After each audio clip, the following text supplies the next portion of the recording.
Welcome to Muddy River News this week. I'm Bob Gough. My guest today is Jack Miller, and he is the CEO of Friends of Justice Incorporated. You know, it sounds like, thanks for being here, Jack. Sounds like a superhero team, kind of, like Justice League or Friends of whatever. But you are doing something very serious, and you are doing something that has probably been a long time coming to try to help and figure out and give away to comfort to some people who, perhaps some victims and some family members who may have been forgotten. Is that a good assessment? That's good description. So talk a little bit about what caused you to form Friends of Justice. Well, about 13 years ago, there was a lady who was brutally murdered, and she worked for me. And over the years, every couple of years, I would check into the status of the case. And about a year and a half ago, I got tired of getting the same old runaround, and I thought I'd get looking into it myself. And at many meetings with the task force, the police department, the DA's office, it evolved into the way I can get something done is to establish a non-for-profit corporation that would get people's attention. And our goal is to raise large rewards for information to convict and sentence the guilty of these cold cases. And again, it's and again, we're going to talk to a couple of your board members in a little bit, and they, of course, have a lot of involvement with local law enforcement over the years. And this is not an organization by any means that is looking to denigrate or dig at the fine work that our local law enforcement's done over the years. But sometimes cases just run into brick walls, and things happen, and sometimes the evidence gets hidden and just doesn't. People who you can't find the evidence, but then something happens over time where they get a break in the case, and somebody maybe at first who had cold feet and says, "I don't want to talk about this." Maybe 10 years down the road, they're like saying, "Okay, I want to talk about that now." That's really kind of what you're looking at here, isn't it? Right. Over years, the fear that some people may have would dissipate. Then when you put a lot of money in front of them, they say, "Well, wait a minute. That guy ain't worth it." And dealing with the police department, the sheriff's department, and the DA, they're very professional. And they're well trained.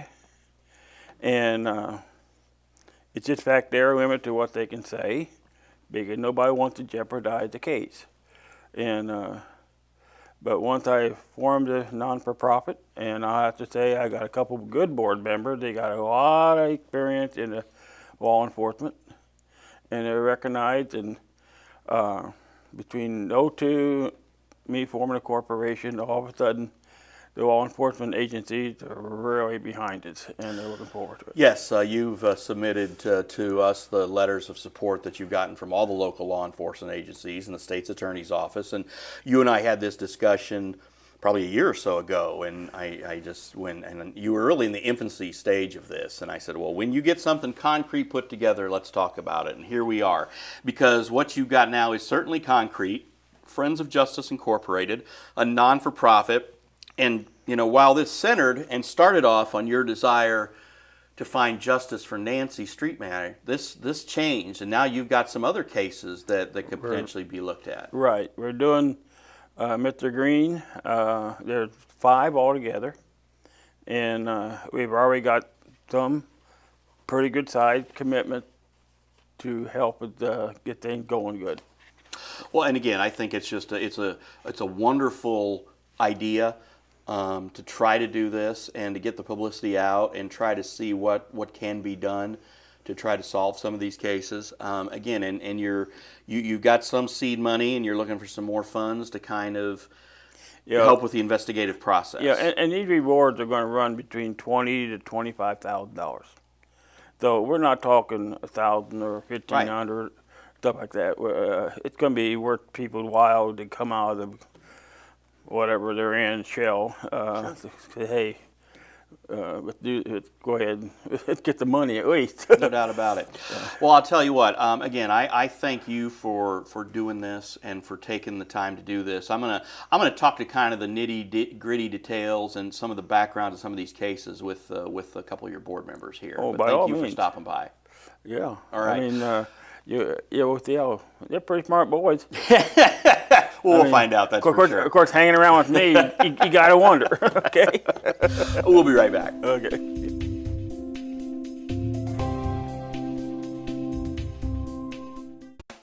What kind of shows will you see on Muddy River Gems each month?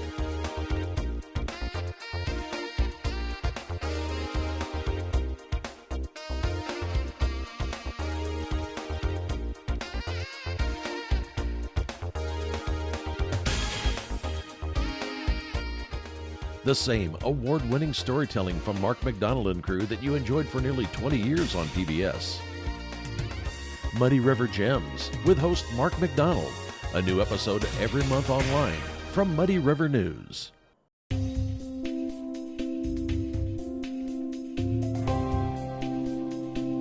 All right, welcome back, and my guests are Cheyne and Curt Kelty. They are two of the board members with Friends of Justice Incorporated. Thanks for sitting in, and thanks for helping Jack out here. When Jack came to see me about a year ago, I was just like, this seems like a bit of a tall order, but man, he got his ducks in a row, and he got the support and getting a couple pros like you guys to help. What made you say yes to be a part of this endeavor?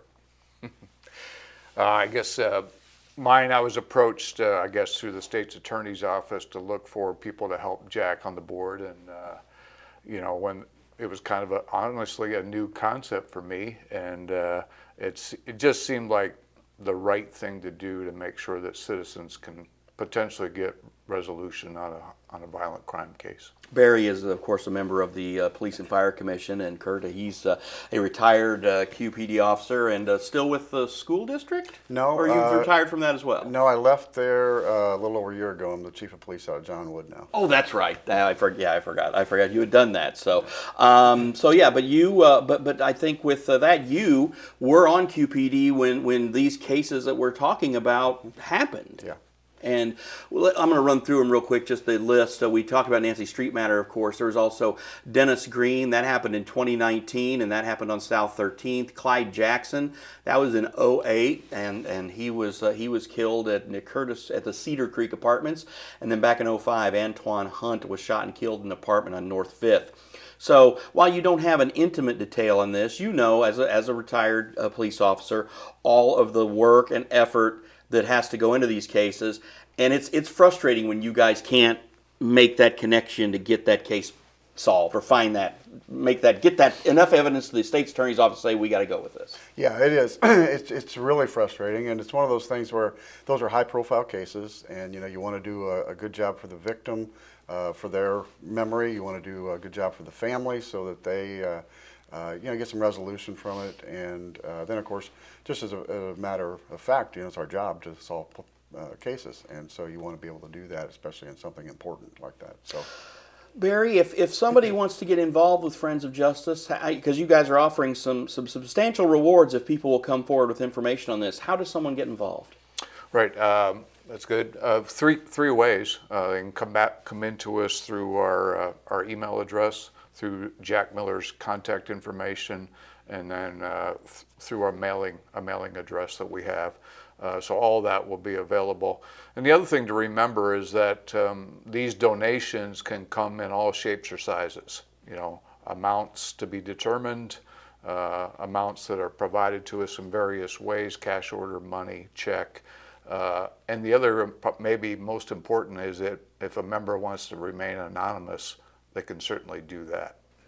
And again, I think in cases like this, where there might be a time where, if someone knows something about one of these cases, again, and some of these have gone on for nearly 20 years, that can weigh on them. And Curt, as a retired police officer, you've had people, I'm sure, who've said, "Hey, this has been weighing on me for a long time. I got to get this off my chest." Yeah, and that's the thing about a cold case.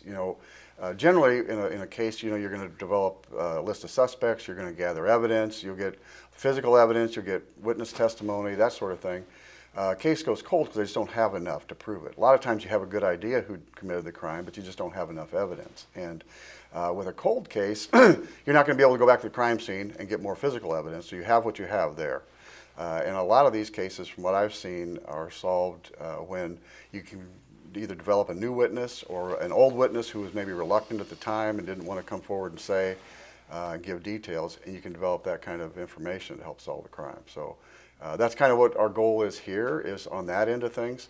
If we can establish a high enough reward, time has passed, so a lot of times a relationship that might keep somebody from wanting to come forward 8, 10, 15 years ago, now maybe doesn't exist anymore, and so they're more willing to come forward. So with a little prodding, some reward funds, we're hoping to maybe get some breaks in some of these cases and help law enforcement develop good witnesses. Again, like I think Barry said, this was a pretty unique concept, but I think it's very fascinating. And again, if it's something that can make people, aware, maybe you tap into that little, people love to get on television and watch all the old cold case and all those unsolved mysteries and all that stuff. So maybe this is something where people will really get involved and kind of help sort things out. Anything else you guys need to add?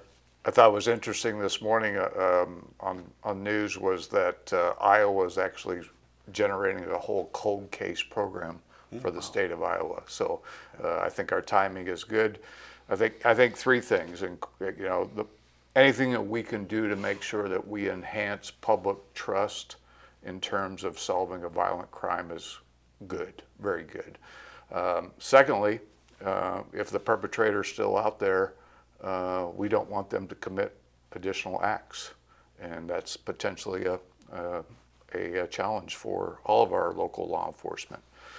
And third, being able to solve one of these heinous crimes gives the family resolution and closure. Absolutely. And that's so important in the well-being of someone's mental health and their family relationships and so on. Well, it's like Jack said. I mean, Nancy worked for him, and again, this was something where this is something that aided him, and he wanted to do something about it, and by golly, he did. So, well, thank you guys for your time, and again, best of luck, and glad we can help you get the word out here. Great. Thanks, Thank Bob. you. Thanks for your time. That's all the time we have for now. I'm Bob Gough. We'll talk to you next week.